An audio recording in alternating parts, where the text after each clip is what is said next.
오늘 우리에게 주시는 하나님의 말씀입니다. 구약의 말씀 출애굽기 15장 22절에서 27절까지 말씀입니다. 모세가 홍해에서 이스라엘을 인도하며 그들이 나와서 수르 광야로 들어가서 거기서 사흘 길을 걸었으나 물을 얻지 못하고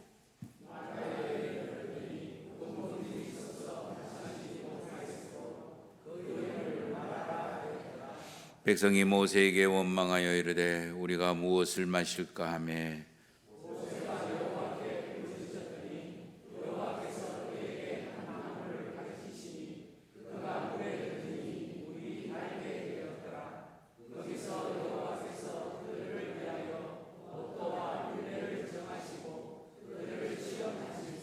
이르시되 너희가 너희 하나님 나 여호와의 말을 들어 순종하고 내가 보기에 의를 행하며 내 계명에 귀를 기울이며 내 모든 규례를 지키면 내가 애굽 사람에게 내린 모든 질병 중 하나도 너희에게 내리지 아니하리니 나는 너희를 치료하는 여호와임이라.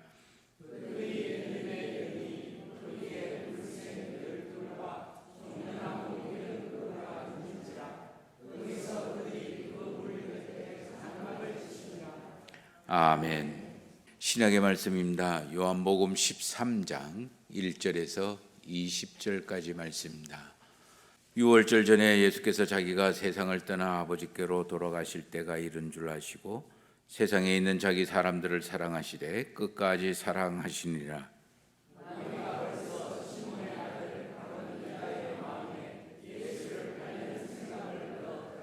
저녁 먹는 중 예수는 아버지께서 모든 것을 자기 손에 맡기신 것과 또 자기가 하나님께로부터 오셨다가 하나님께로 돌아가실 것을 아시고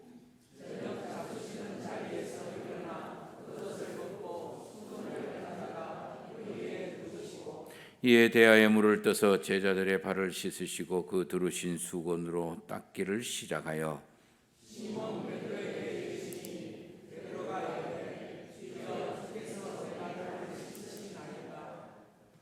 예수께서 대답하여 이르시되 내가 하는 것을 내가 지금은 알지 못하나 이후에는 알리라.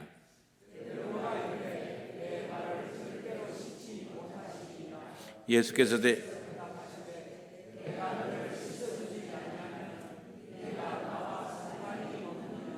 시몬 베드로가 이르되 주여 내 발뿐 아니라 손과 머리도 씻어 주옵소서.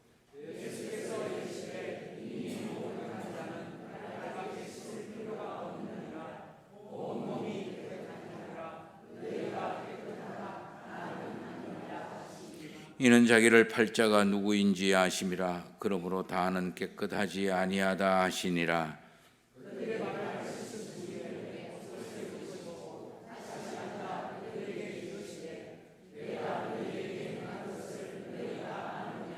너희가 나를 선생이라 또는 주라 하니 너희 말이 옳도다. 내가 그러하다.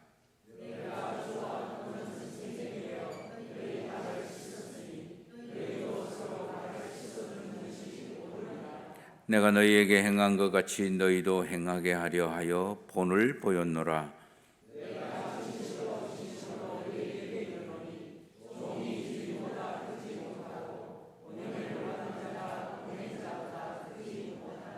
너희가 이것을 알고 행하면 복이 있으리라.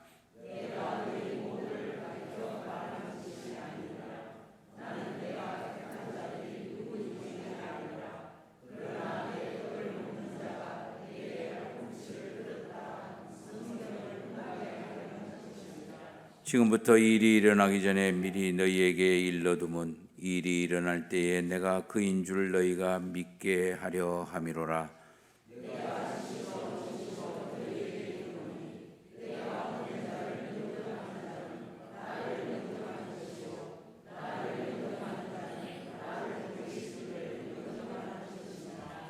아멘. 정말 좋고 맑은 가을날입니다. 애국가 3절이 절로 나옵니다. 가을 하늘 공활한데 맑고 구름 없석하는 노래가 나오는 것 같습니다. 하나님이 주시는 최고의 시간에 하나님께 예배를 드리시는 모든 성도님들에게 하나님의 순전한 평강이 충만하기를 예수 그리스도의 이름으로 축원합니다. 이 좋은 날 왜 우리가 여기서 예배를 드리고 있습니까? 간단하죠. 그건 바로 하나님이 선택하고 하나님이 부르셨기 때문에, 그래서 저와 여러분들이 하나님의 사람이기 때문에 여기서 예배를 드리는 거죠. 하나님의 사람이 아니라면, 내가 예수 그리스도를 통해서 하나님을 믿는 믿음의 사람이 아니라면 지금 단풍 좋은데, 날 좋은데 산에 가 있든 들판에 가 있든 그렇게 맛난 것 먹으러 찾아다니는 게 정상이겠죠. 저와 여러분들을 하나님의 하나님의 사람이기 때문에 지금 여기서 예배를 드리는 거죠. 하나님은 저와 여러분들을 왜 부르셨을까요? 그건 바로 우리 이 세상살이에서 보이지 않는 하나님의 그 살아계심, 그리고 하나님의 사랑을 드러나 보이게 하고 경험하고 증명하게 하기 위하여 지금 하나님이 우리를 부르시고 선택하시고 부르신 거죠. 그러면 저와 여러분들이 하나님의 살아계심을 증명하기 위해서 어떻게 해야 될까? 하나님의 사랑을 증명하기 위해서 어떻게 해야 될까? 하나님의 사람답게 살면 되는 거예요. 가끔씩 가다가 저는 그런 이야기를 들어요. 지금이야 잘 안 듣지만, 어떻게 저 아버지 꼭 빼닮은 놈, 내 하는 모습이 저희 아버지 부친의 모습하고 똑같다라는 거죠. 닮았다라는 거죠. 네 보이 부친 생각난다, 이런 이야기. 그러니까 내가 어떤 모습으로 살아가느냐에 따라서 하나님의 살아계심이 드러나기도 하고 그리고 사라져버리기도 하고 그렇다는 거예요. 저와 여러분들이 하나님의 사람답게 산다라는 것은 어떤 방법이 있을까? 어떻게 살면 하나님의 사람답게 사는 걸까? 그걸 바로 예수님께서는 복음서에서 제자들에게 명령을 해주신 일들이 있다. 그 명령형을 수행하고 행하면 우리가 하나님의 사람답게 이 세상살이 속에서 살아갈 수 있지 않을까. 그래서 우리는 예수님의 명령을 뭔지, 그리고 그 명령을 어떻게 하면 수행할 수 있을지, 그것을 묵상하고 있는 거예요.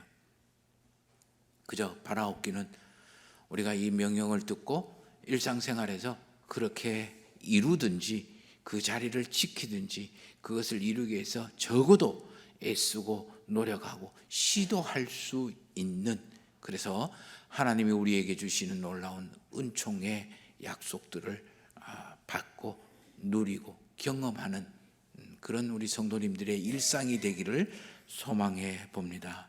오늘 예수님이 우리에게 주신, 제자들에게 준 명령이죠. 우리에게 주신 명령 10번째 명령입니다. 요한복음 13장 14절 말씀을 한번 보십시다. 요한복음 13장 14절, 내가 주와 또는 선생이 되어 너희 발을 씻었으니 너희도 서로 발을 씻어주라, 이렇게 이야기합니다. 세번역 성경을 보면 이렇게 번역을 해요. 주이며 선생인 내가 너희 발을 씻겨 주었으니 너희도 서로 남의 발을 씻어 주어야 한다, 이렇게 번역을 하고 있습니다. 이걸 줄여서 이야기를 해서 우리가 기억하기 쉽게 하면, 니도 남의 발을 씻어 줘라, 이런 이야기예요. 더 좁히면 발을 씻겨 줘라, 남의 발을 씻겨 주라, 그런 표현입니다. 그래서 우리 일상 속에 남의 발을 씻겨 주라는 뜻이 무엇일까? 그렇다고 해서 대야 들고 다니면서 양말 삐껴가지고 발 씻겨 주라는 그런 의미일까? 아니면 다른 어떤 모습이 있을까? 이 질문에 대해서 우리가 대답을 찾아내면 저와 여러분들이 하나님의 사람답게 살아가고 살아낼 수가 있을 겁니다. 도대체 예수님께서 제자들의 발을 씻겨주시고 너도 이렇게 내가 씻겨준 것처럼 씻겨줘라, 그렇게 이야기하는 게 무슨 뜻일까? 어떻게 사는 게 발을 씻겨주는 삶일까? 자, 먼저 예수님의 그 발을 씻겨주라는 명령을 수행한다라는 것은 종이 되라는 말이에요. 시중 드는 자가 되라.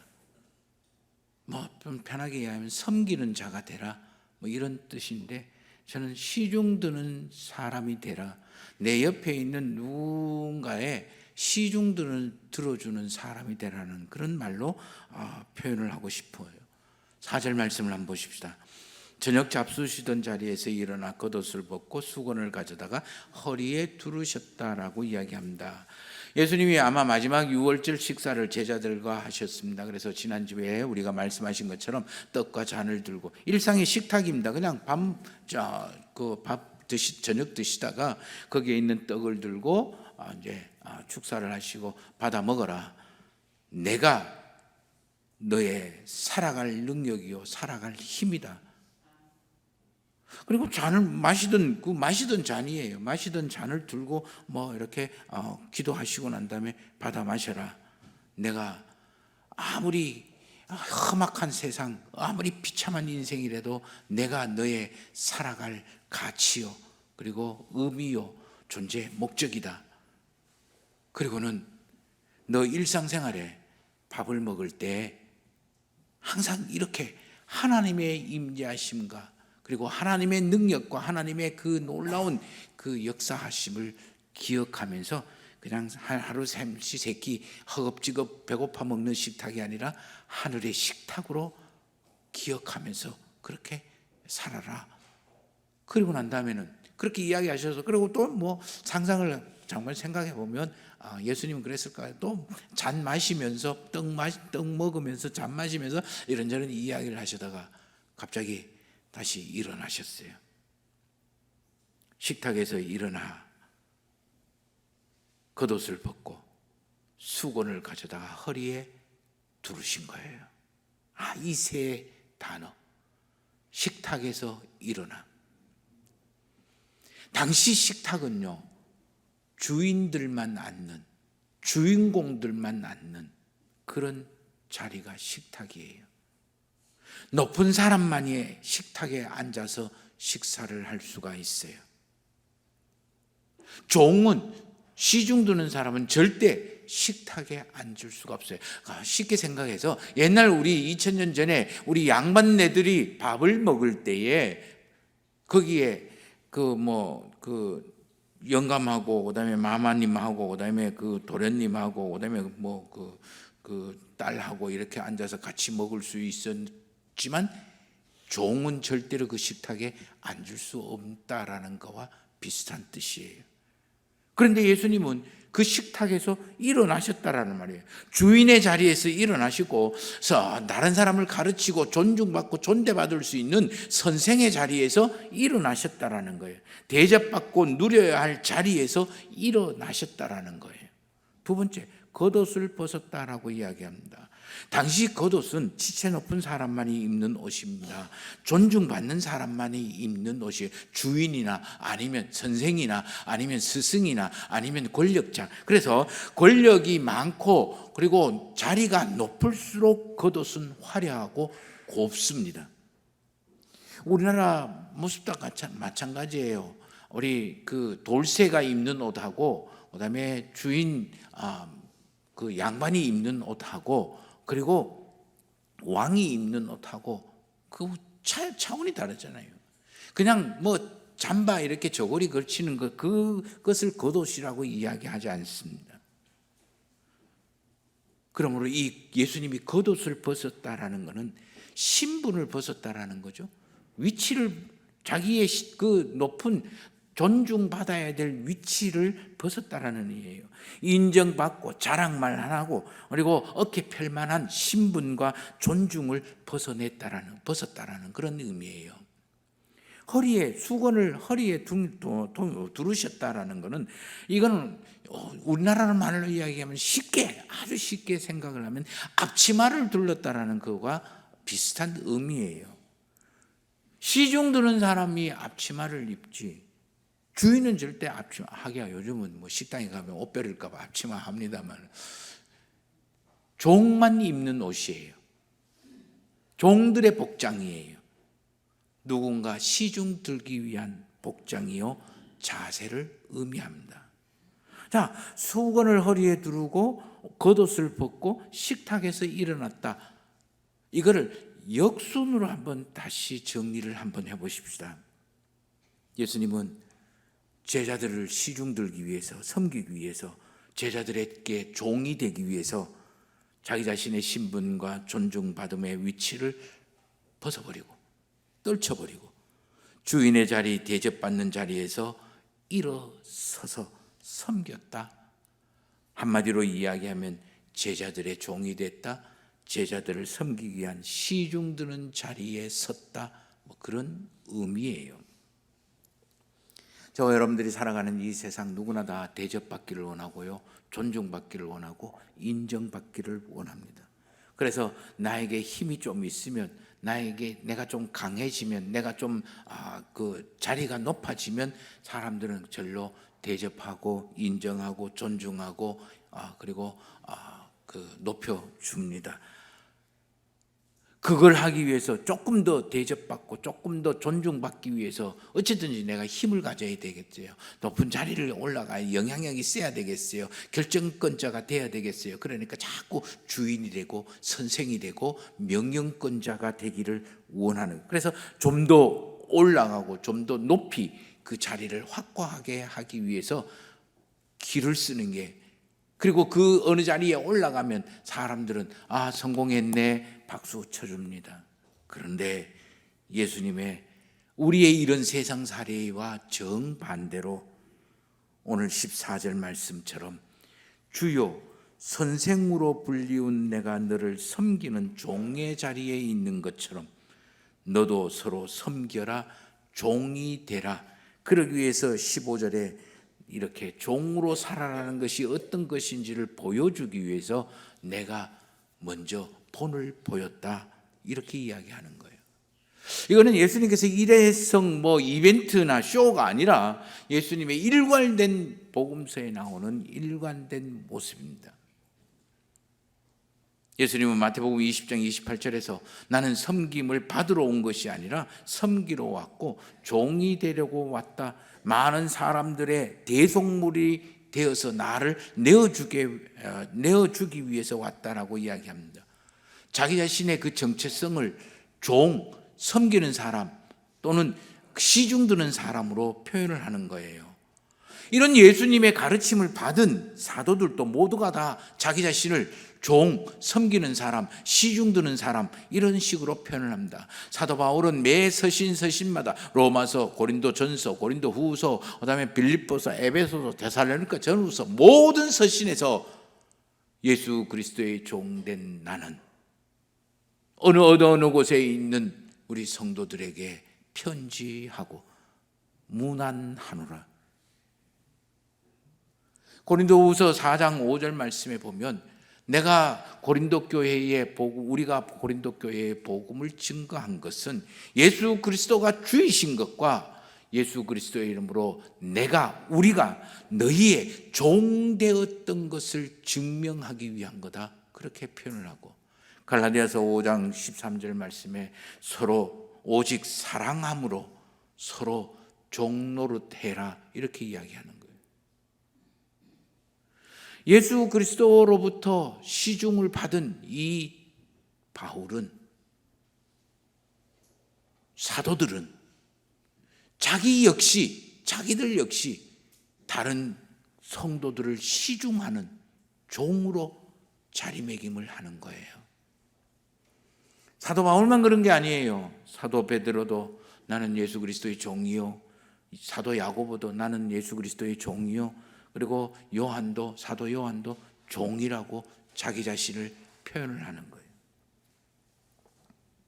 그러므로 저와 여러분들이 이 세상살이 속에서, 우리의 일상 속에서 가장 하나님의 사람답게 사는 방법이 바로 이렇게 시중 드는 사람, 종이 되는 것, 섬기는 사람이 되는 것.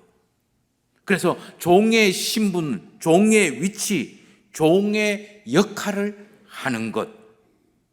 세상은 어찌된지 간에 다스리고 그리고 지시하고 명령하고 그 다스리고 지시하고 명령하는 권한과 그리고 권세가 높은 것을 성공이라고 이야기를 하지만 너가 이 세상에서 하나님의 선택을 받고 부름을 받았느냐? 그렇다면 너는 섬기는 자가 되라. 시중 드는 사람이 되라. 그게 하나님의 사람의 자리야. 힘없어 그러는 게 아니에요.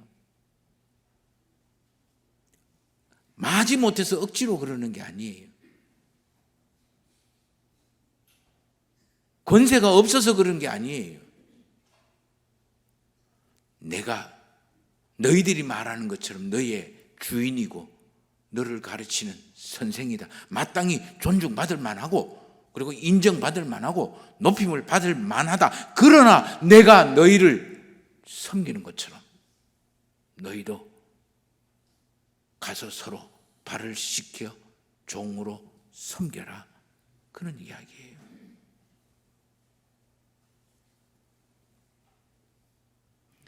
그러기 위해서는 우리가 먼저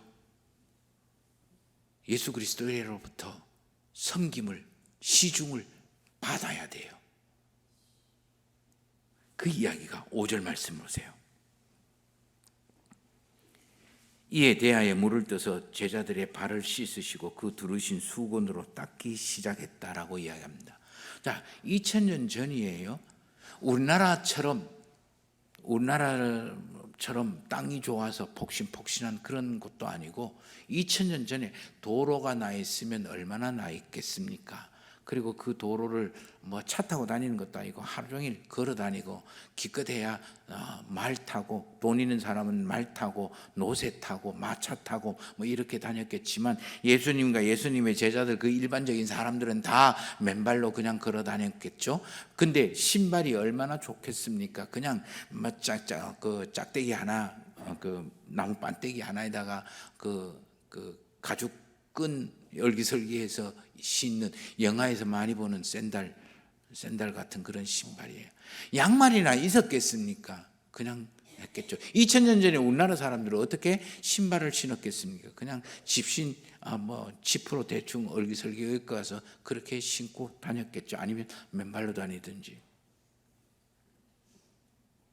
그리고 이 중동 지역은 건조 지역이에요.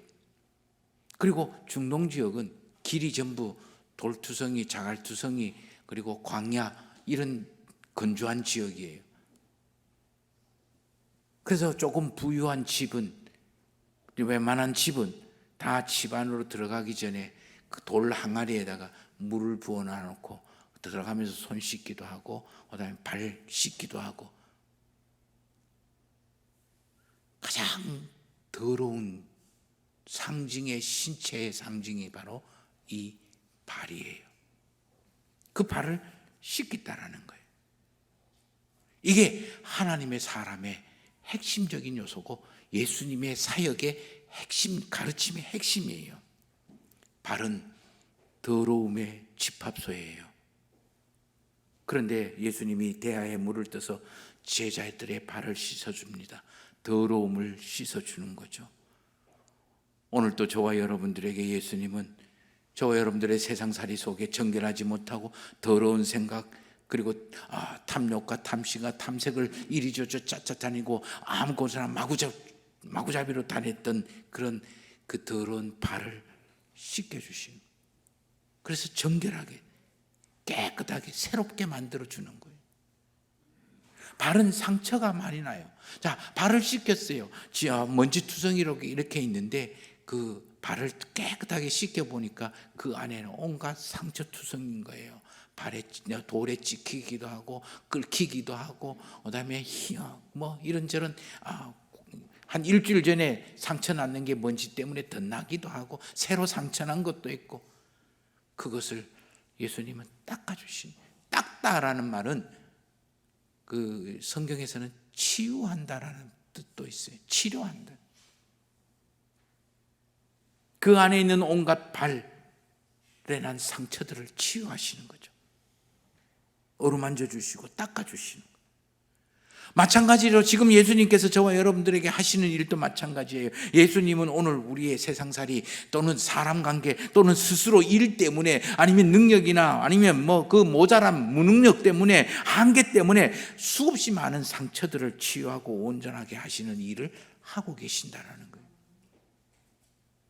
단지 지금 우리는 그게 상처들이 우리 마음속에 깊이 갇혀 있기 때문에 보이지 않을 뿐이에요. 우리의 약간만 더러움만 제거시켜버리면 우리 안에 있는 상처가 다 드러날 거예요.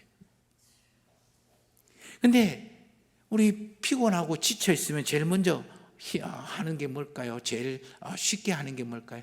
발 마사지 해주는. 발은 피곤함과 지침과 힘듦에 가장 노출되어 있는 그런 신체 기관이에요. 예수님은 이러한 제자들의 발을 씻어 주시면서 어루만져 그 하루 종일의 피곤함과 지침과 삶의 고달픔과 힘듦을 풀어주시는 거예요. 회복시키고 소생시켜주는 거예요.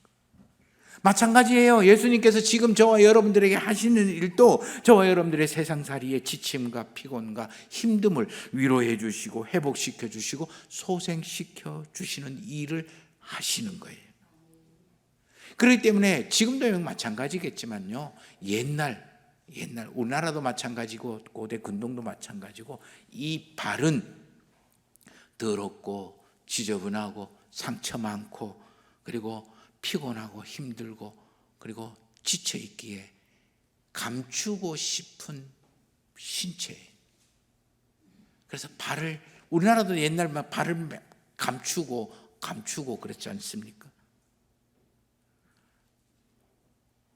부끄럽고 수치스럽고 그리고 감추고 싶고 다른 사람에게 쉽게 드러낼 수 없는 그 발을 예수님은 씻기시고 닦으시고 어루만지시고 그래서 부끄럽지 않게 만드시는 거예요. 그 일을 지금도 저와 여러분들에게 하시기를 원하시는 거예요. 그런데 예수님이 뭐 그런 일을 해 라고 생각하기 쉽죠. 우리만 그런 생각한 게 아닌가 봐요. 8절 말씀을 보세요. 베드로가 선생님은 절대로 내 발을 못 씻기십니다. 씻기시면 안 돼요. 뭐 선생님이 그런 일을 해요. 그렇게 이야기했어요. 그러자 예수님이 8절 후반부에 대합니다. 네 내인데 발 안 맡기면 내가 네 발을 씻겨주지 않으면 네 나하고는 영원히 상관없어. 내가 그 말은 무슨 말입니까? 내가 너의 발을 씻기고 닦고 만지지 않는다면 너의 수치와 너의 더러움과 너의 상처들을 나에게 맡기고 내가 만지도록 허락해 주지 않는다면 너는 나하고 아무런 상관이 없는 사람이야. 참 무서운 말이에요. 이제서야 예수님께서 나더러 주여 주여 하는 자마다 다 천국에 들어가는 게 아니야 라고 하는 말이 이해가 되어지는 거예요. 예수님은 지금도 베드로에게 하신 말씀처럼 저와 여러분들에게 말씀하십니다. 내가 너의 부끄럽고 내가 너의 더럽고 내가 너의 아프고 힘들고 상처나고 괴로워 무거운 짐을 나에게 맡겨서 내가 만지도록 허락해 주지 않는다면 나는 너에게 역사할 수 없어. 나는 너에게 일을 할 수 없어. 너는 나하고 상관이 없어. 그런 이야기예요. 예수 그리스도가 내 피곤하고 지친 발을 씻기 어루만질 수 있도록 내가 맡겨야 되고, 예수 그리스도가 내 세상에 받았던 이제까지 받아왔고 가지고 있고 나도 모르는 내 마음 안에 있는 이 상처들, 아픔의 발을 예수 그리스도가 닦아야 되는 거고, 내 탐욕과 탐심과 더러움의 마음을 쫓아냈던 이 더러운 발을 예수 그리스도에게 맡겨야 되는 거예요. 그때 예수 그리스도가 우리에게 역사하시는 거예요. 나는 괜찮네. 나는 어떻네. 나는 이게 견딜 만하네. 그때는 우리가 하나님의 살아계심을 경험할 수가 없어요.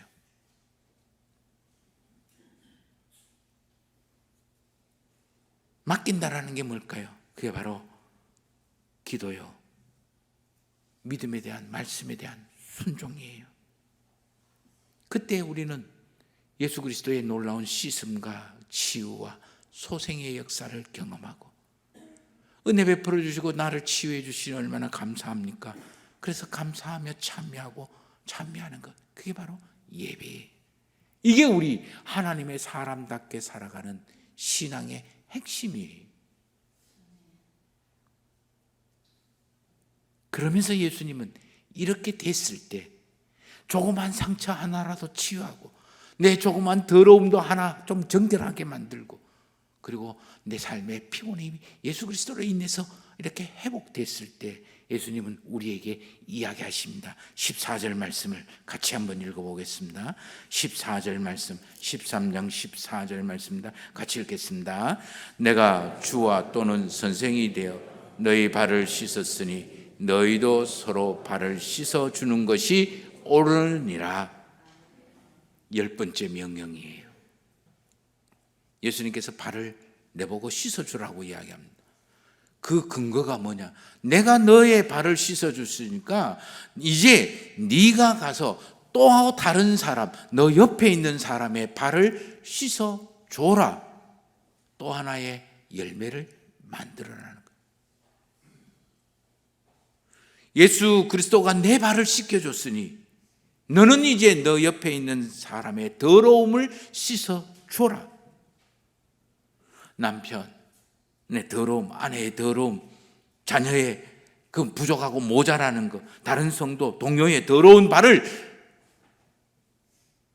그 부족하고 어리석음을, 미련한 것을 지적하고 까발리고 추궁하고 비난하고 비판하지 말고 정죄하지 말고 대신 덮어주고 감싸주고, 알아도 참 모르는 척, 그냥 못 본 척 넘어가주고, 부족하고 모자라고 안 하는 거 대신 네가 메워줘라.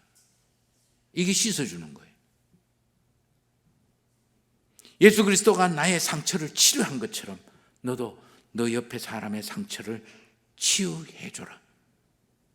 그게 어려서부터 받은 가족들로부터, 남편도 상처받고요, 아내도 자라오면서 상처받고, 우리의 아이들도 내가 했던 말 때문에, 행동 하나 때문에 상처받고, 우리 교회 성도들도 교회에서 상처받고, 동료들 속에서 일을 하면서 회사에서 상처받고, 부족하고 세상살이 부족해서 자기 자신의 한계가 너무너무 뚜렷해서 한심해지고 무능해짐을 가슴치고 괴로워하고 있을 때, 아파하고 있을 때, 세상에서 주어진 여러 가지 일들이 잘 해결되지 않고 재정 문제가 풀리지 않고, 그래서 답답하고 그 앞에 무능해지고 그리고 무력해지고, 그래서 은근히 화가 나기도 하고, 왜 저 사람이 잘못했는 것 때문에 내가 괴로워했냐 좌절하고 아파하는 이 사람에게 지적질을 하고 그 아픔을 헤집지 마라. 남편의 상처 헤집지 마라. 아내의 상처 헤집지 마라. 자식의 상처 헤집지 마라. 대신 이해해주고 덮어주고 공감해주고, 다른 사람의 실수와 실패와 허물을 헤집지 않고 수건으로 그냥 덮어버려. 그게 치유하는 거, 발을 씻어주는 거. 예수 그리스도가 내 피곤하고 지치고 힘든 것들을 그냥 어루만져 풀어주는 것처럼, 너가 너 옆에 있는 사람의 세상살이 피곤과 지침과 힘듦을 위로하고 격려하며 풀어줘라. 이게 발 씻겨주는 거예요. 여기에 피곤하지 않는 사람 어디 있습니까? 저 사람은 절대 피곤하지 않을 거다. 아니에요. 그 사람 제일 피곤한 사람이에요. 연세 드신 분은 연세 드신 분대로, 젊으신 분은 젊으신 대로, 아이들은 아이대로, 돈 많은 사람은 돈 많은 사람대로, 돈 없는 사람은 돈 없는 사람대로. 우리나라에서 지금 제일 피곤한 사람이 누굴 것 같습니까? 아마 윤 대통령이 제일 피곤할 거예요.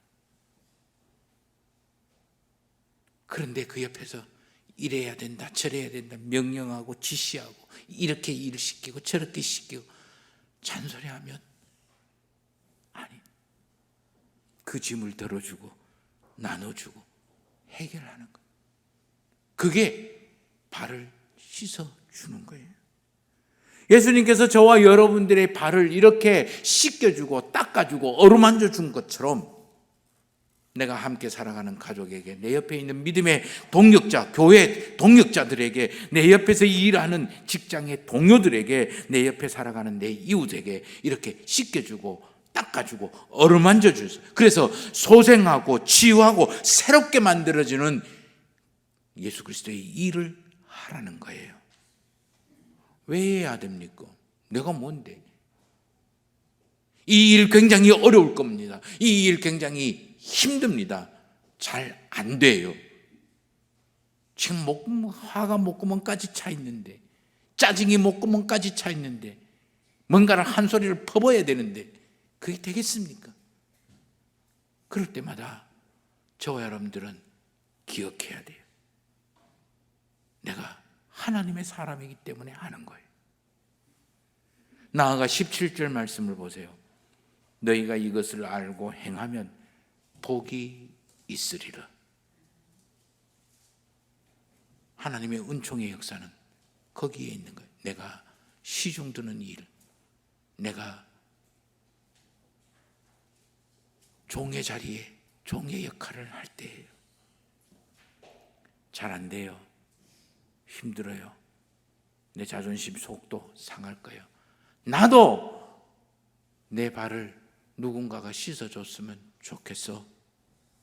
맨날 내보고만 발 씻으라고 그러냐, 씻어주라고 이야기하냐 라고 생각하실 수도 있어요. 안 하시고 못 하실 수도 있어요. 그러나 그때마다 따라해 보십시다. 그래도 나는 하나님의 사람이다. 기억하십시오. 저와 여러분들은 하나님의 사람입니다. 이 좋은 가을 하나님의 사람의 은총을 마음껏 누리게 되시기를 주의 이름으로 축원합니다.